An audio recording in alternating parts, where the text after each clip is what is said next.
بغض النظر انه انت عم تستخدم اسمي، بس انت ذكي، عرفان ايه ما تنشر، عرفان شو تنشر، عرفان تتصرف، وبرافو عليك. بس مو انك تستفيد وتضر غيرك، ما بيصير. يعني انا ما عندي مشكله انك تستفيد، انت مطالع عشرات الاف الدولارات، صحه وهنا والله، وما عندي مشكله. انا مالي جاي مشان مصاري، انا مالي جاي عم بقول لك احكي معي بدي مصاري، انا مو هدفي المصاري ابدا. بس اذا بدك تستفيد ما بيصير تضر غيرك، الله ما بيوفقك، وهدول المصاري يعتبروا حرام من الاخير. فهذا اخر انذار لك. انا بعرف البلد اللي انت مقيم فيه، وبعرف البلد اللي عامل منه الصفحه. انا يعني بصراحه الاوراق كلها مجهزه، اقسم بالله العظيم، رسمالة بس ارفع التليفون واحكي مع المحامي تبعي. والله انا ما بدي اضرك، اقسم بالله ما بدي اضرك. يعني انت بتعرف قضية انا ربحانة 1,000,000%.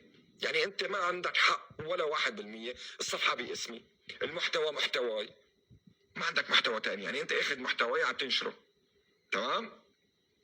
فقضية انا ربحان فيها 100%، بس انت رح تنضر. انا ما بدي اضرك، وتواصلت معك اكثر مره، تبعت لي من ايميل مدري شو اسمه من رقم، خلص خليك رجل واحكي معي لحتى احطك مع الوكاله تبعي.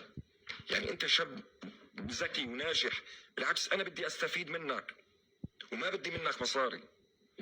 هي اخر انذار لك. 15/12، وانا بعد 15/12 غير مسؤول عن الشيء اللي بيصير.